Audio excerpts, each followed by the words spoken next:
स्वागत है आप सबका स्टडी प्लेनेट की हिंदी पीजीटी क्लास में। कक्षा शुरू करने से पहले आप लोगों के लिए एक विशेष सूचना है।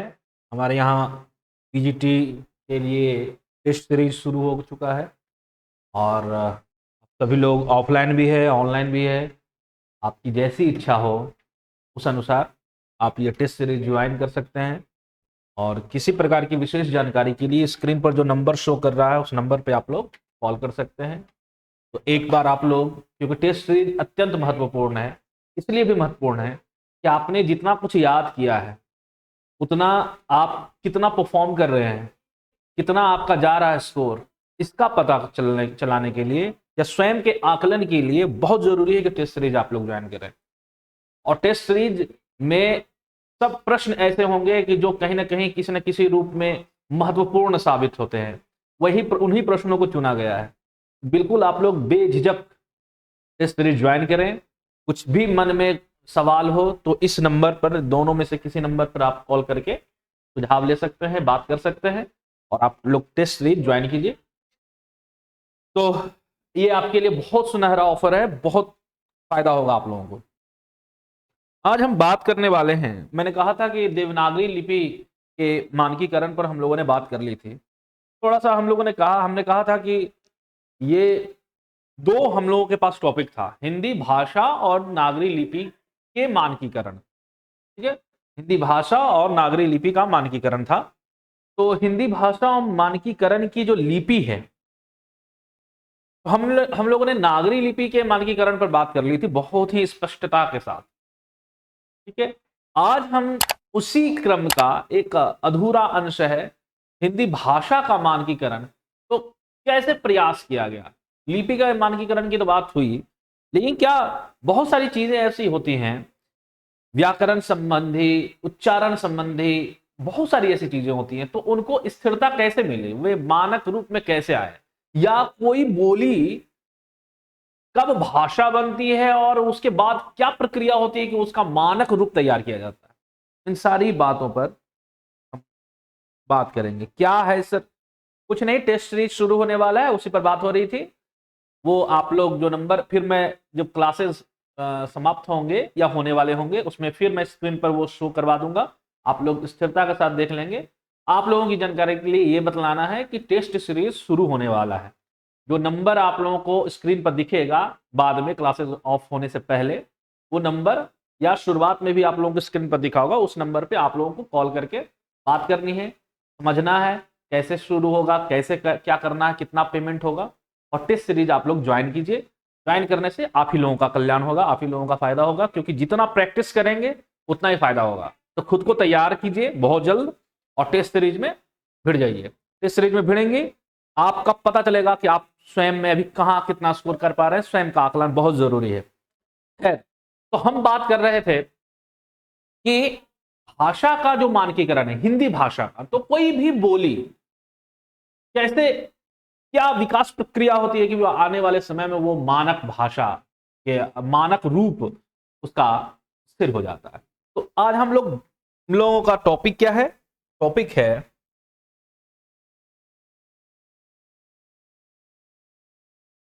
हिंदी भाषा का मानकीकरण।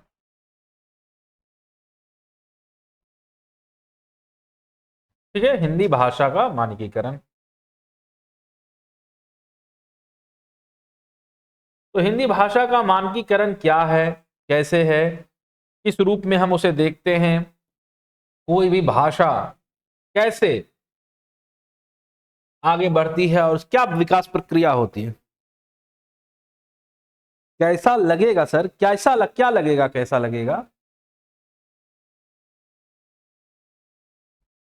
मुझे आपकी बात बिल्कुल नहीं समझ में आ रही है बबीता जी। आप क्या कैसा लगेगा पूरा, जिसे देखो, कोई भी बात लिखनी हो तो मैं रेफरेंस नहीं ले पाता हूं, इसीलिए आप जब कोई बात लिखें तो पूरा लिखें ताकि मुझे समझ में आए कि किस मैटर पे बात कर रहे हैं। क्योंकि मैं बोलता रहता हूं तो इसका मतलब ये नहीं मुझे सारी चीजें याद रहती कि मैं क्या बोल रहा हूं। तो वो रेफरेंस के साथ बोले कि किस बारे में आप बात कर रही हैं, तो उससे हमको जवाब देने में सहूलियत होगी। तो पहले तो हम लोगों ने कल भी बात की थी, फिर आज बात कर लेते हैं मानक भाषा। भाषा का मानक रूप क्या होता है? भाषा का मानक रूप क्या है या मानकीकरण क्या है?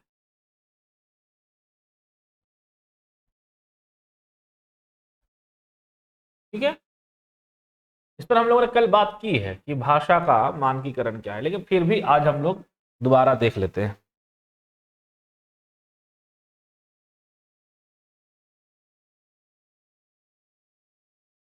पैसा पैसा कितना लगेगा, क्या लगेगा, वो सब नंबर जो शो करेगा उस पर बात कीजिएगा। मेरे जिम्मे है कि आपको मैं जानकारी दे दूं। अब उसमें क्या है, कैसे टेस्ट सीरीज का फॉर्मेट होगा, क्या होगा क्या नहीं होगा, सारी जानकारी आपको उस नंबर पे मिल जाएगी। नंबर में बतला दूंगा क्लास के अंत में। तो मैं बता रहा था कि मानकीकरण है क्या। तो मानक वाले सबसे पहला शब्द आता है, ये मानक क्या है। पहला शब्द क्या आता है? मानक। मानक क्या कहते हैं? मानक कहते हैं आदर्श। ठीक है, मानक क्या कहते हैं? एक आदर्श हो, किसी भी चीज का एक आदर्श। एक एक मानक का मतलब होता है श्रेष्ठ, परिनिष्ठित।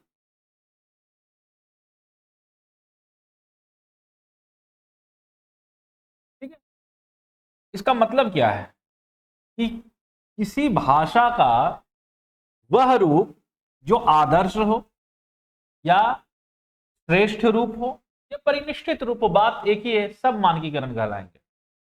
कोई भी ऐसी भाषा हो। अब क्या दिक्कत क्या आती है कि मान लो कि ऐसे समझो, दो परंपरा मान लो चलाते हैं। मैं लिखूं एक कैसे, रैदास। ठीक, और दूसरा मैं ऐसे लिखूं, रे दा। बस, दो शब्द एक ही शब्द है, लेकिन दोनों को लिखने का ढंग अलग अलग है। क्या है अलग ढंग? एक में शिरोरेखा है और एक में शिरोरेखा का अभाव है। ठीक है, शिरोरेखा नहीं है इसमें। अब कोई दूसरी भाषा जानने वाला, मान लो कि उड़िया भाषा जानने वाला, तमिल भाषा जानने वाला अगर हिंदी सीखेगा, तो कुछ लोग तो प्रयोग कर रहे हैं ऐसा शिरोरेखा के साथ, कुछ लोग प्रयोग कर रहे हैं बिना शिरोरेखा के साथ। मान लो वह तमिल व्यक्ति जो हिंदी सीखना चाहता है और हिंदी सीखना चाहता है और प्रशासनिक कार्यों में उस हिंदी का प्रयोग करना चाहता है, तो प्रशासनिक कार्यों में भाषा जब कोई भी शब्द लिखा जाएगा, अगर कहीं हिंदी में शिरोरेखा हो, किसी शब्द में शिरोरेखा नहीं हो, तो वो कैसे पता कर पाएगा कि कौन सा शुद्ध रूप है? कभी वह शिरोरेखा के साथ लिख दे, कभी वह शिरोरेखा के साथ नहीं लिख दे। तो इसी के लिए कुछ रूप निर्धारित कर दिए गए हैं। एकदम ये रूप कुछ एक आदर्श रूप तैयार कर दिए गए हैं। कुछ आदर्श रूप तैयार कर दिए गए और इस आदर्श रूप की परिपाटी पर ही कोई भाषा शुद्ध है या अशुद्ध है। ठीक है, इसका निर्धारण किया जाएगा। बात समझ में आ रही है? तो हम कहेंगे कि मानकीकरण क्या है?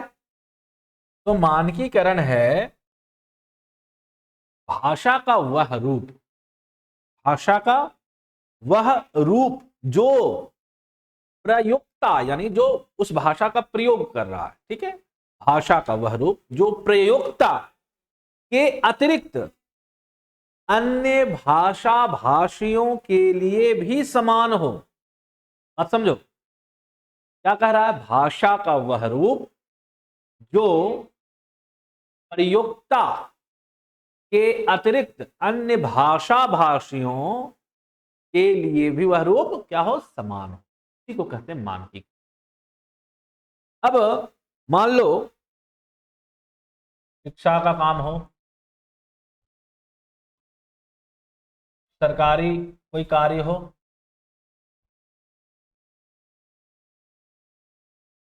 प्रशासनिक कोई कार्य हो आदि, इस तरह के कोई कार्य हैं और इसमें जो हिंदी, जिस हिंदी का हम प्रयोग करेंगे उस प्रयोग के लिए कुछ रूप तय कर दिए गए हैं। भैया आपको इसी रूप के अनुसार ही लिखना है, इसी ढंग के अनुसार ही लिखना है। और जब हम उस ढंग को अपना लेते हैं तो वही हो जाता है उस भाषा का मानकीकरण। और समझ में आई? तो ऐसी भाषा तो जिनका मानकीकरण किया गया हो और जो इन कार्यों में प्रयुक्त होता हो, ऐसी भाषा जिसका मानकीकरण कर दिया गया हो, जो इन कार्यों के लिए प्रयुक्त होती हो, वह भाषा क्या कहलाती है? वह भाषा किसी देश की,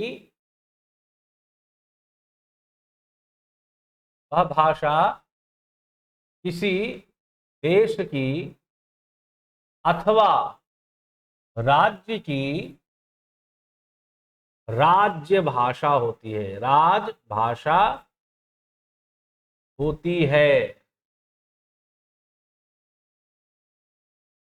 तो हमारी देश की यानी भारत की राजभाषा क्या है?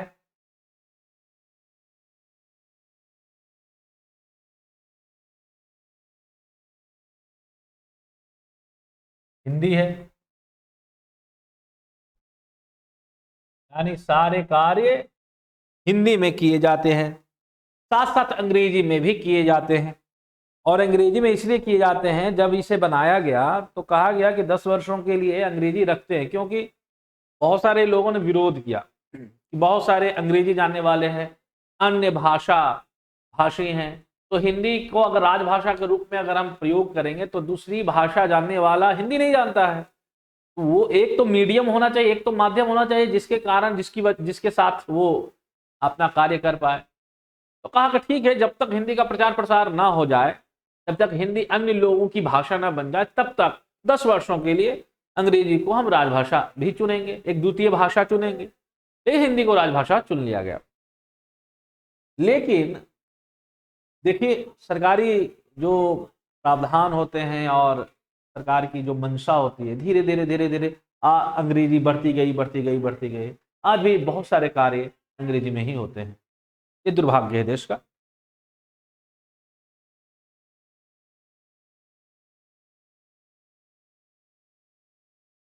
निरूपण प्रतिवेदन में आता है, इसमें भी, इसमें नहीं। हाँ, जिस दिन वो टॉपिक अगर मुझे मिलेगा और वो टॉपिक अगर आप लेके सिलेबस में होगा तो मैं पढ़ाऊंगा, अगर नहीं होगा तो नहीं पढ़ाऊंगा। तो अगर होगा तो निश्चित तौर पर आपको पढ़ाया जाएगा, या तो मैं पढ़ाऊं या तो मैम पढ़ाएंगे।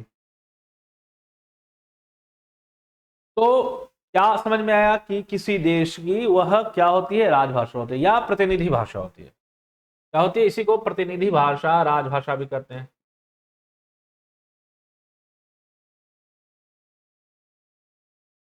ठीक है, यहां तक तो बात समझ में आ गई। ठीक है, ये दो टॉपिक हैं आप लोगों के माथे में, तो याद रखना ये दोनों टॉपिक, ये जो दोनों टॉपिक हैं, इसमें तो ये टॉपिक तो आज खत्म हो जाना है। और दूसरी चीज ये भी देखना, जो व्याकरणिक, जो ये जो टॉपिक है, तो व्याकरणिक विशेषताएं, व्याकरणिक संरचना, ये भी मैंने कल भी मैंने बतलाई है। व्याकरण के कुछ कुछ, लिपि के कुछ कुछ नियम, बाकी व्याकरणिक विशेषताएं कुछ कुछ हैं जो मैं बतला दूंगा। बाकी मैंने बतला दिया है, मूल मूल रूप से जो मैंने कल बतलाया है वो इसी के अंतर्गत आएगा। तो मैंने बतलाया कि कैसे कैसे क्या क्या प्रयोग होते हैं। आपका 2 टॉपिक खत्म होने वाले हैं। ठीक है, भाषा का तो मानक रूप समझ गया, हम लोगों ने समझ लिया कि भाषा का वह सर्वसामान्य व्याकरण सम्मत रूप। ठीक है, व्याकरण सम्मत, भाषा का वह व्याकरण सम्मत रूप जो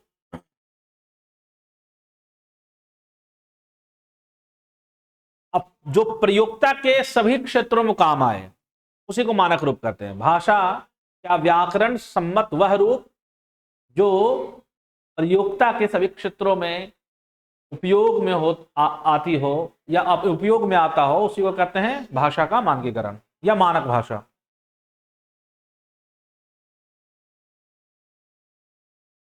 हिंदी का तकनीकी एवं प्रायोजनिक जो विस्तार, ये मुझे ही पढ़ाना है, पढ़ाऊंगा इसको। ठीक है,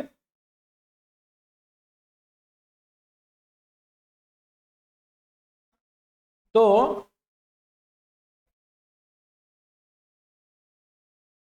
भाषा का बोलचाल के स्तर से ऊपर उठकर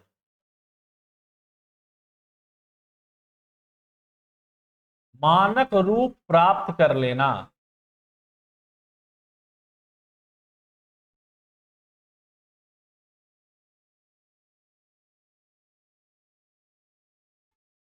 मानकीकरण।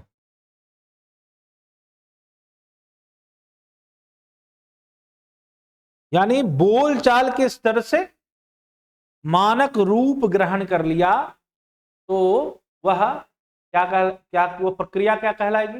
मानकीकरण कहलाएगी। अच्छा,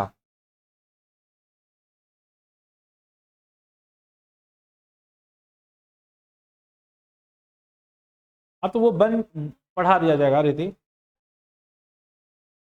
अब ये जो मैंने कहा कि बोलचाल के स्तर से लेकर के मानक रूप तक पहुंचने की जो प्रक्रिया है वो 3 अवस्थाओं से होकर गुजरती है। कितनी अवस्थाओं से होकर गुजरती है? 3 अवस्थाओं से होकर गुजरती है। कौन कौन सी? पहली अवस्था होती है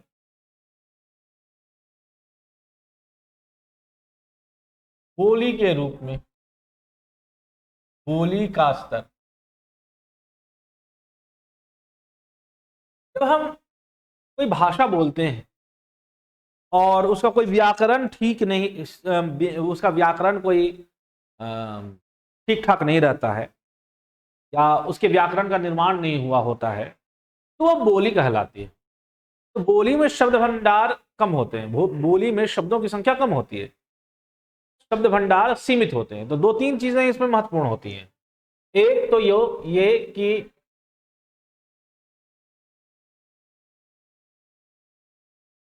व्याकरण का अभाव,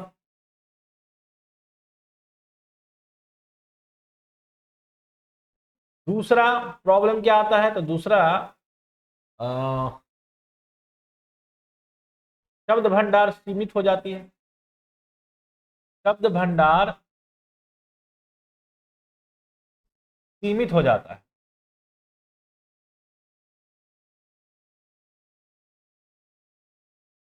शब्द भंडार सीमित हो जाता है।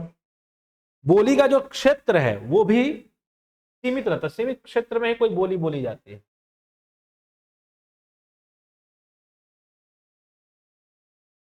क्षेत्र भी इसका सीमित होता है। ठीक है, धीरे धीरे क्या होता है, ये जो बोली है इसका स्तर जो है वो व्यापक होने लगता है। बोली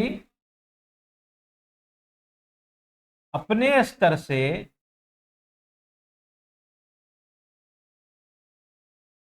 व्यापक होने लगती है।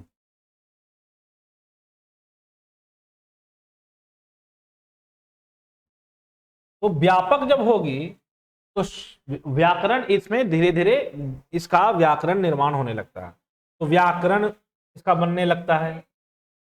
दूसरी चीज, शब्द भंडार बढ़ जाता है, शब्द भंडार ज्यादा हो जाता है। तीसरी चीज, क्षेत्र विस्तार होता है, और इसी में फिर साहित्य की रचना भी होनी शुरू हो जाती है। लेकिन इसमें साहित्य की रचना नहीं होती है, ये जो बोली है उसमें साहित्य की रचना नहीं होती है। ठीक है, इसमें साहित्य की रचना नहीं होती है। ये तीसरी अवस्था है, और वही